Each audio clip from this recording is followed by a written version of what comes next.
Okay, so picture this. One person standing up in school board meetings across the country, challenging stuff most people don't even realize is happening. I mean, it's wild. Kids being influenced by ideas their parents don't know about. Policies that just make you go, wait, what? But here's the thing. This person isn't just complaining. They're actually making a difference. Protecting children, flipping boards, exposing the truth, and yes, even some moments that are, well, kind of hilarious.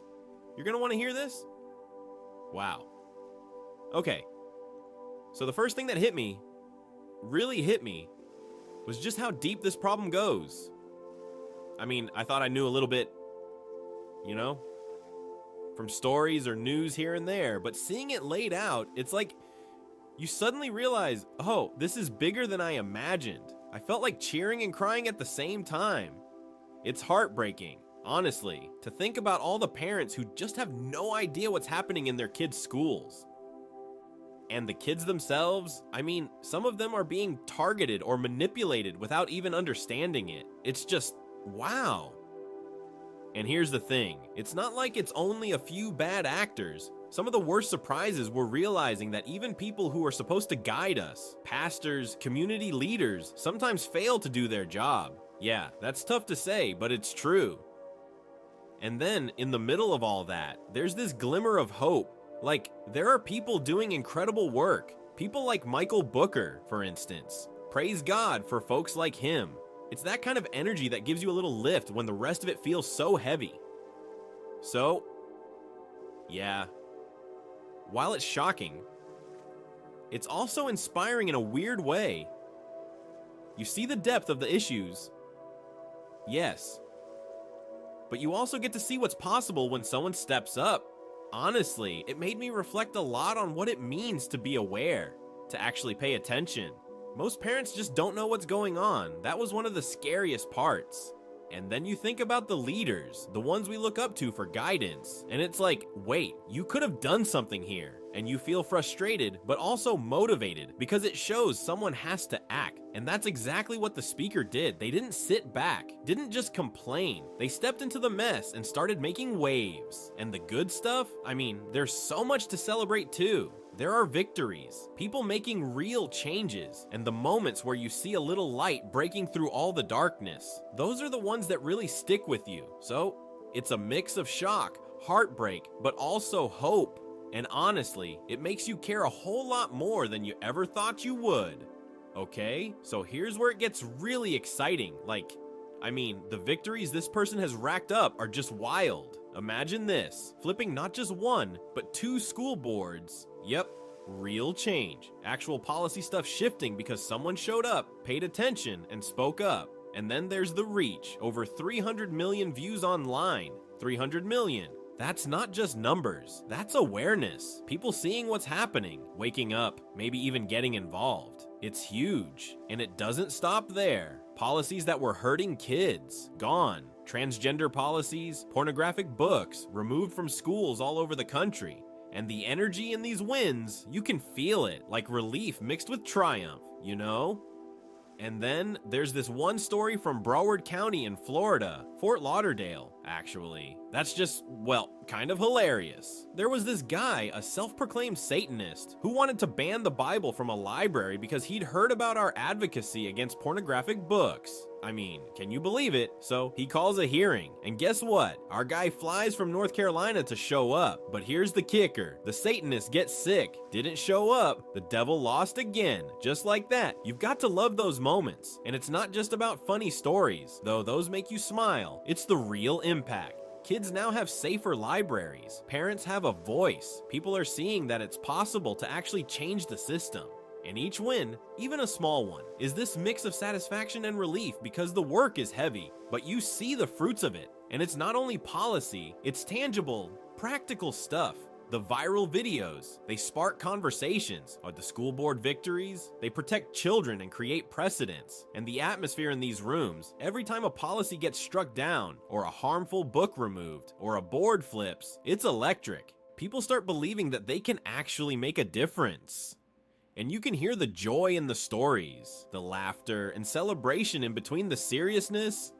It's a roller coaster of emotions. So you've got the hard-hitting work, like changing policies and exposing truth. And then you've got the human, relatable moments that remind you this isn't just abstract activism, it's real people, real communities, real victories. And that mix, honestly, keeps you motivated. You want to cheer along, even through the tough parts, because there's hope. And when someone tells a story like that Broward County incident, you just can't help but smile and feel, okay, yeah, good things are happening. And that's what makes all of this worth it. The wins, the excitement, the proof that showing up actually matters. So, it all started with this one letter, right? A mom reached out, really concerned about what was happening in her daughter's school. And when I read it, wow, I knew I had to do something. This young girl, she was being demonized just for expressing her Christian faith. Can you imagine being told that believing in Jesus was basically like believing in a brick wall? I mean, that hit me hard. It was personal, it was real, and I couldn't ignore it. And that letter, it wasn't just a one-off. It became this spark, this ignition for something much bigger. Suddenly, I was looking beyond just that one school district. Requests started pouring in from all over. Other districts, other states, all asking for the same kind of advocacy. And it was humbling, honestly.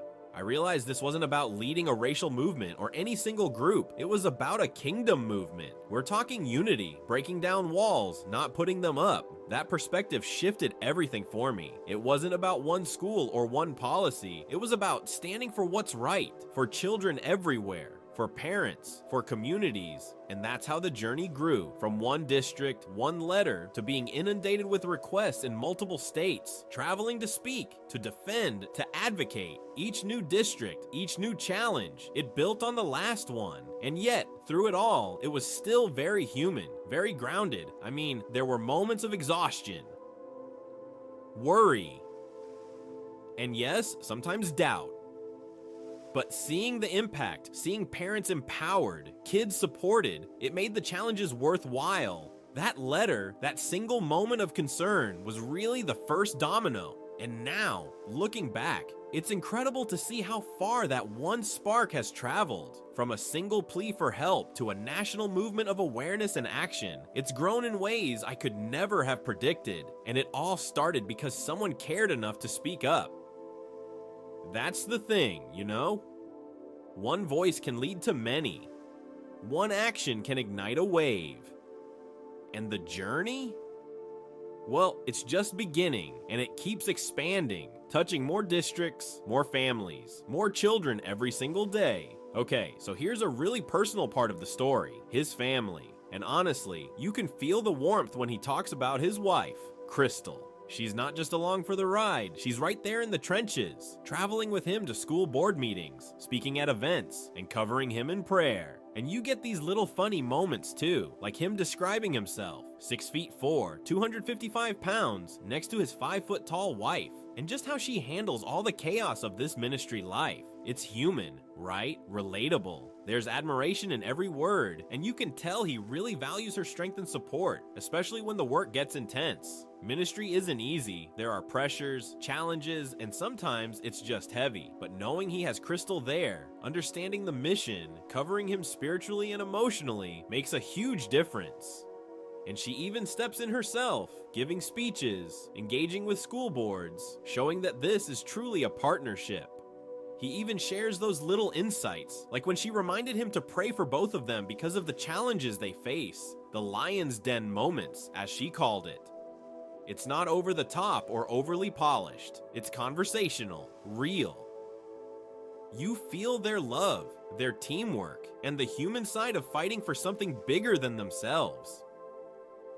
And in between all the advocacy and serious work, there's humor, admiration, and these tiny glimpses that make it clear this family is in it together, facing the fire, but supporting each other every step of the way. It's inspiring and grounding, really showing that behind the work, there's a real, connected family making it all happen. Alright, so here's how the book Hoodwink ties into all of this. The book really sparked the documentary and gave a framework for the advocacy work. Chapter 8, in particular, hits on the misconception that being against pornography automatically makes you a book burner. And he's clear, he's not out to burn books, but he does believe kids shouldn't be exposed to harmful materials in schools. Just like the internet is regulated at school, it's about protecting children. And that's where the parental involvement comes in. He's raising up what he calls 400 school board warriors across the country. Parents, dads, moms, all kinds of people willing to show up, speak up, and hold the system accountable. And here's an interesting twist. He emphasizes men stepping up, being Papa Bears, standing strong, speaking forcefully against injustice. It's kind of refreshing, right? Because often the heavy lifting is left to moms. But he wants men to be active participants in protecting kids, shaping the community, and fighting back against harmful ideologies. And the whole story is so human. It's not abstract. It's about people actually showing up, asking the tough questions, and making changes that ripple across school districts. You can see the connection clearly. The book laid out the ideas, the documentary shows the action, and the advocacy is the living proof of both.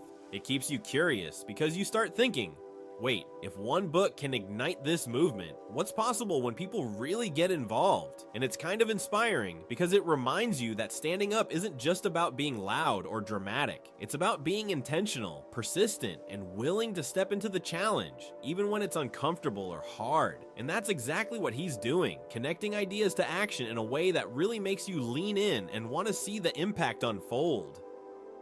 Okay, so here's where it gets really intense, but also kind of funny in a human way. The speaker talks about the accusations he gets, being called a hater, a bigot, even a white supremacist. Yeah, it sounds crazy, right? But he handles it with humor and serious conviction at the same time. Like in California, he went to speak about what black students don't need in education. Things like low expectations, critical race theory, and affirmative action. People completely lost it and called him a white supremacist just because he believes in God's system and biblical truth. And his response. He wakes up every day looking at his wife, who's black, and says he wants to be the best white man he can be for her. You can hear the levity and sincerity together. It's kind of charming, actually. And here's the thing, he doesn't back down. He believes in school choice, that tax dollars should follow the child, not the district. He believes kids shouldn't be indoctrinated with harmful ideologies. He believes life, morality, and truth are defined by God, not politics. And yeah, that puts him at odds with a lot of people, but he's unapologetic, and you can feel his passion when he says, "I'm not with her, I'm with him." It's a clear, simple contrast. He's not about identity politics, he's about principles, and he stands by them no matter the noise. You can feel the tension, but also the clarity and confidence in his voice. He's not just talking theory, he's living it, navigating the heat, facing criticism head on, and staying grounded in faith. And it's all told naturally, with pauses, small laughs, and reactions that make you feel like you're right there in the conversation.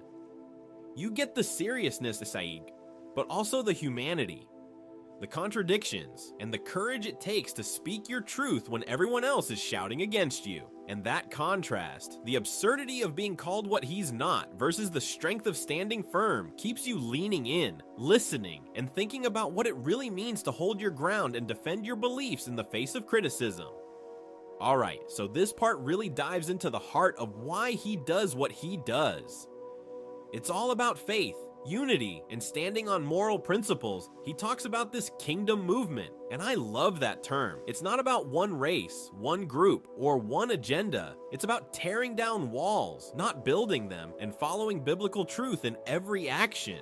There are references to scripture, like Jeremiah knowing his purpose before he was even born, reminding us that life and calling have meaning beyond what we see. And then there's the broader cultural impact, how these values play out in schools, communities, and across the country. One that it's reflective, almost like he's thinking out loud, but also persuasive, but showing how faith and unity can actually change things in real life. You get the sense that this isn't just theory or talk, it's a lived experience. And that consistency, that foundation and principles, is what drives him to keep going. And it's conversational too, with little pauses, subtle emphasis, and that slightly imperfect human rhythm, so it doesn't feel preachy. It makes you lean in, think, and maybe even question what you do in your own community. The energy here is hopeful. It's about inspiring others to step into that kingdom perspective, to understand that standing for truth isn't just personal, it can ripple through families, schools, and society. And through it all, you can feel the sincerity and the drive to make a lasting, positive impact, all rooted in faith, moral courage, and unity. So, there you have it, a story of one person making a huge difference, standing up in schools, protecting kids, and inspiring a whole movement. It's kind of amazing, right? And honestly, it makes you think about what one person can do when they really show up. If this story moved you or got you thinking, maybe share it with someone who'd appreciate it, or hit like if you felt inspired. And, hey, subscribing keeps you in the loop for more stories like this. It's that simple.